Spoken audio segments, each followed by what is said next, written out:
They showed a few clips and then they had a discussion, and there were a few things that were brought up.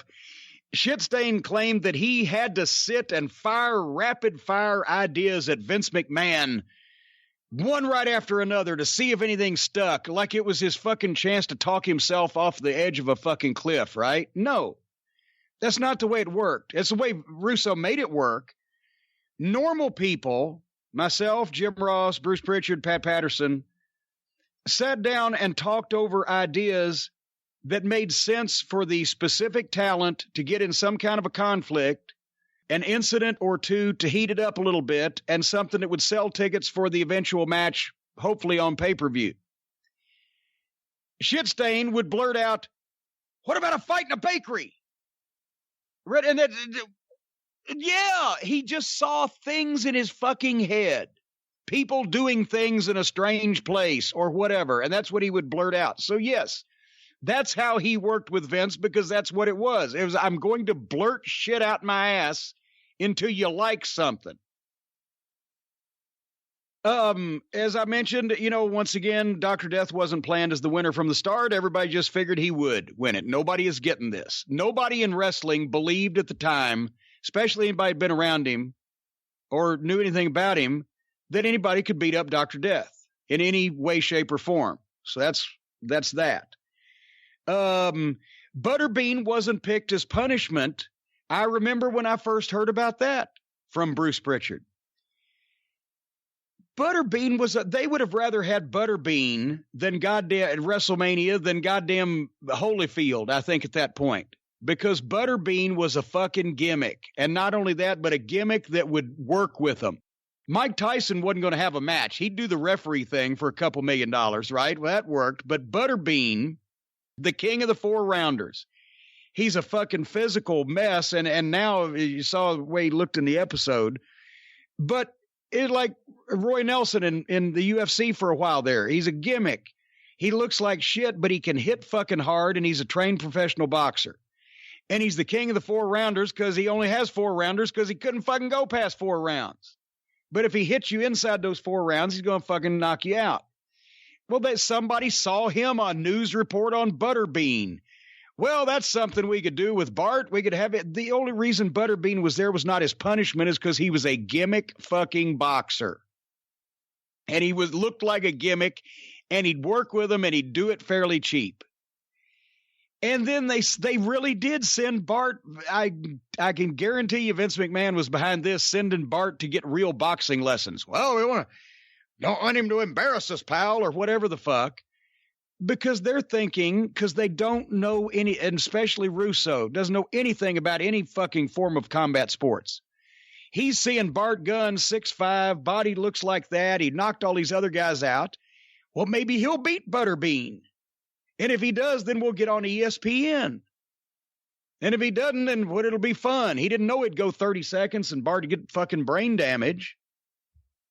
But there was no grand plan to that either. That's what I'm trying to tell you people. There was no grand plan to anything that Vince Russo ever came up with. It was all blurting shit out about stuff that had come across his mind because he'd seen some shit on TV and it made him think of something. On the After Dark episode, he wouldn't speak of me, but they played a clip where we've told the story on here before, but where it acknowledged that I suckered him through giving Kenny Bolin a stooge test into putting that fucking restraining order out on me. And he expressed being dumbfounded or bumfuzzled that I would hate him over just wrestling. And in this case, or want to kill him over wrestling. In this case, yes, I do, by the way. But in this case, Brian, it was over this not being wrestling. The whole thing was from the start what I said to him, and I said the same thing on the episode. I said to him in the hallway after Doc lost. I said, you just cost the company $5 million in one night. That would have been minimum the pay-per-view revenue we could have got off of Steve Austin versus Dr. Death Steve Williams with the proper build. But it was over not being wrestling. This being a stupid idea that exposed the business, got people hurt, created ill feelings in the locker room, having the guys fight for real under bullshit made-up rules, and that the fans hated. So to be precise in this incident, I wanted to kill him over it not being wrestling.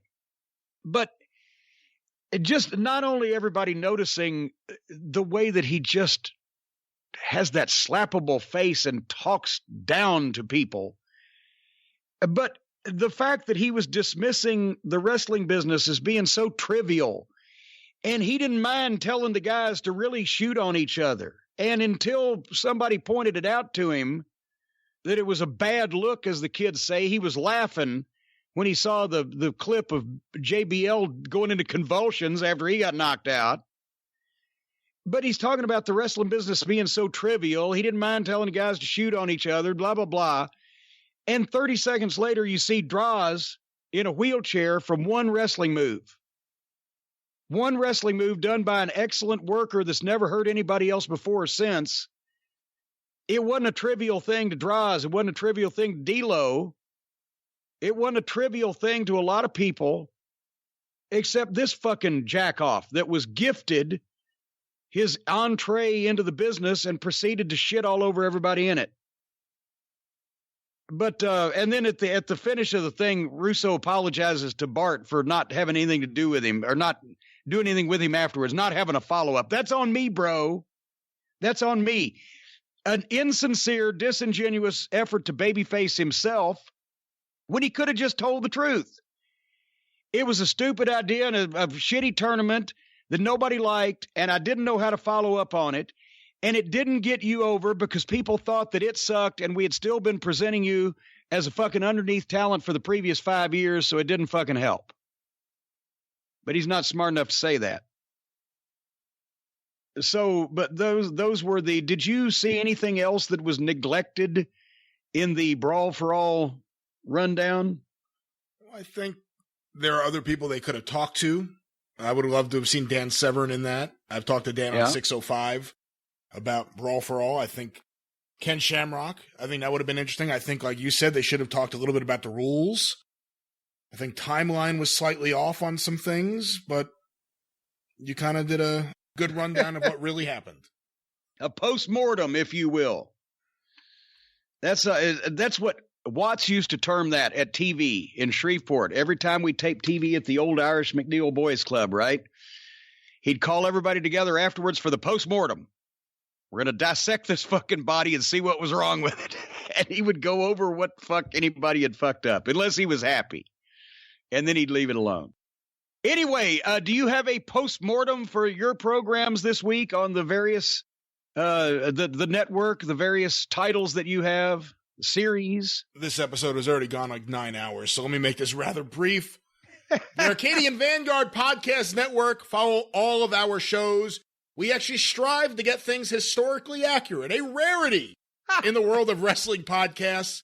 On Twitter, @SuperPodcast, or on Facebook, facebook.com/Arcadian Vanguard. Of course, check out all of our shows wherever you find your favorite podcast. Ron Fuller Studcast, Breaking Kayfabe with Baldwin and Barry, Get Well Soon, Jeff Baldwin, Stick to Wrestling with John McAdam and Sean Goodwin, the Mid-South Wrestling Television Review with myself and Mike Mills, the Mid-Atlantic Championship Podcast.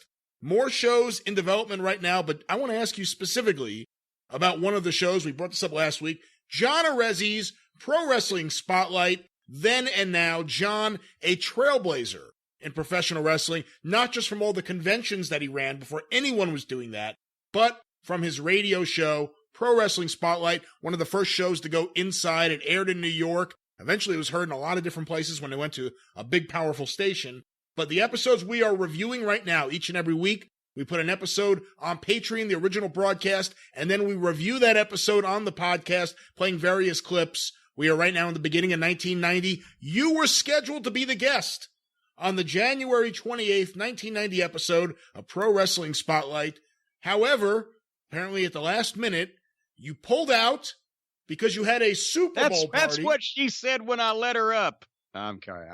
Perhaps that's what happened. That's why you weren't on the air, but you said that you had a Super Bowl party, and that's why this episode of Pro Wrestling Spotlight instead featured Broadway's Sonny Blaze fighting with several listeners who think he's well, let's just say they do not think very kindly of the work he has done in the wrestling business so far, but you said you were going to check your book. The big story here is, did I really go to a Super Bowl party? In 1990, you're on the booking committee. I did not remember ever going to a Super Bowl party, right? And I said, bullshit. Well, that's what you told Arezzi. I don't remember that. But then I said, well, I'll check my book. On January 28th, 1990, I was indeed off. I had been in, I believe, Charleston, South Carolina the night before. We were going to go to, I believe I said Gainesville, Georgia, the Monday, the day afterwards. But I was marked off on Sunday, but I have no other notation. And the one thing that I do recall in my defense is that I lived in the same house in Charlotte, North Carolina for almost 5 years. And we went to the next door neighbor's house one time. I mean, I talked to him out in the yard if I happened to, but I was gone all the time, right? I'd leave the house at 2 p.m. They're at work. I'd come in at fucking 1 a.m. They're asleep. I'm cooking burgers. The guy worked for US Air. And he left the house to go to work at 5 a.m. I'm still cooking burgers and ready to go to bed. I see him pulling out to go to work. I'm thinking, God, what a fucked up life he leads. But, we went to, that could have possibly, at the behest of my then wife, we went to the neighbors one time, and that could have been it. I don't know. I just do not know. I cannot say with any degree of certainty. Well, you can hear more stammering like this on John Arezzi's Pro Wrestling Spotlight. Then and now, pwspod.com, and like all shows, available wherever you find your favorite podcasts. And of course, the 605 Super Podcast, the Mothership! Oh, God damn it. Thought you were going to make those short. Got that one on you. You take out my nicknames, I hit you with the Mothership, but of course, go through the archive, 605pod.com, also available wherever you find your favorite podcast. The next episode is in production. It's taking a little longer than I had hoped because there's been a lot of extra editing for other things in the last week and a half.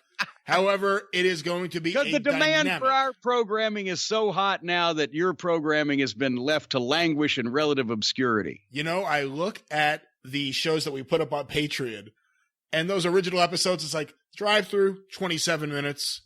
Jim Cornette Experience, 55 minutes. Now here we are, closing in on 12 hours for this episode. But, like I said, go through the archives. New episodes should be out fairly soon. 605pod.com, available wherever you find your favorite podcast. Your one-stop shop for accurate wrestling history and wrestling humor, the 605 Super Podcast. All right. I said welcome back, my friends, to the show that never ends. Apparently it never will. We will go now to our main event. We announced a couple weeks ago after the Dark Side of the Ring 2-hour special on Chris Benoit tragedy that we felt like that one voice was absent that should have been there, that one side was told that was not, or one side should have been told that was not, and that was Kevin Sullivan's. And I brought this up to Jason and Evan, and we brought it up on the air, and we decided to do something about it. Anyway, before we go to our interview with Kevin Sullivan, and we did not make him sit through 2 hours of preamble. We recorded this at him due to his schedule. So we're going to show that or air that here in a second. But I just wanted to try to give a brief biography of Kevin for the folks who just saw him. A lot of people now think of Kevin as the 90s era WCW Kevin Sullivan, or the Kevin Sullivan they've seen on the independents of recent years. Because let's face it, not everybody's as old as I am. They don't remember Kevin Sullivan and his entire career. So much of it happened in the pre-video days. But Kevin's been a wrestler since 1970. He broke in, native of Boston, obviously. You can't hide that accent. But he worked his rookie year down in East Tennessee as partners with Whitey Caldwell against Ron and Don Wright. And he worked the Memphis end of the territory. He worked in Georgia. He went to Florida. And in most of the 70s, the babyface tag team in the Florida territory was Mike Graham and Kevin Sullivan. Mike was Eddie Graham's son, obviously. And Eddie and Mike at the time, and we've done interviews with Kevin on the program here before, Mike and Kevin looked similar. And it was almost like some of the fans said, well, is Kevin related to you guys also? So they were a great team, but also at a period of time where Mike and Eddie were kind of on the outs with each other a bit about some family situations. Kevin